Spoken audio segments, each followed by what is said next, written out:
séquencer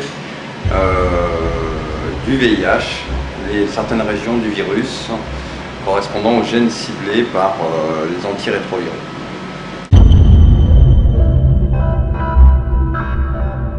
L'un des soucis majeurs, c'est la conservation de l'échantillon du virus et de pouvoir le transférer d'un endroit à l'autre. Alors le plasma a l'inconvénient de devoir être congelé, et dans la région ça pose de gros problèmes. D'abord d'avoir des endroits où on puisse congeler le plasma, s'il y a beaucoup d'endroits qui ne sont pas équipés, et d'autre part de transport. Donc l'autre solution, c'est d'utiliser des gouttes de sang séchées sur papier buvard, et donc ces gouttes de sang, on en récupère, on extrait le virus, puis on séquence après.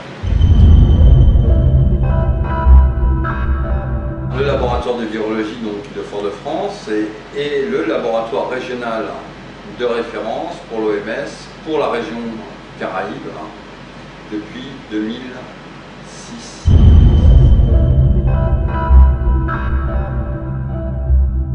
Suivre aussi l'évolution des résistances permettra d'améliorer le suivi des personnes.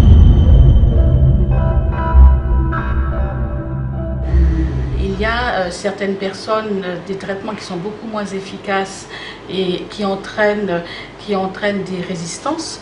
Donc ces traitements deviennent à ce moment-là vraiment pas efficaces.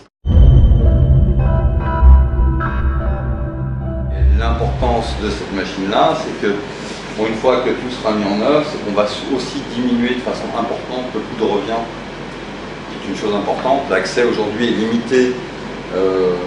Pour les patients de la Caraïbe, il est limité par le coût de revient. Aujourd'hui, le coût de revient, si c'est envoyé aux États-Unis, c'est de $500 par test, c'est ce que ça coûte.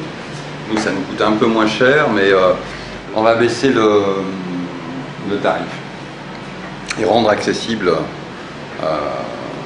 largement aux patients de la région. On a beaucoup parlé de VIH jusqu'à maintenant, mais en fait, cette machine-là, elle n'est pas dédiée, c'est-à-dire que sa nature, ce n'est pas que de faire du VIH. C'est-à-dire qu'elle va aussi permettre, à côté du projet Intérêt, qui est un projet accès VIH, aussi permettre l'accès au séquençage, mais donc aux techniques de séquençage, mais dans la prise en charge d'autres types de pathologies, en cancérologie, dans la prise en charge de certaines formes d'hépatite aussi, et après de maladies familiales avec des caractères génétiques. Donc ça va pouvoir aussi améliorer la prise en charge d'autres pathologies, à la fois en Martinique, mais aussi dans l'ensemble de la région.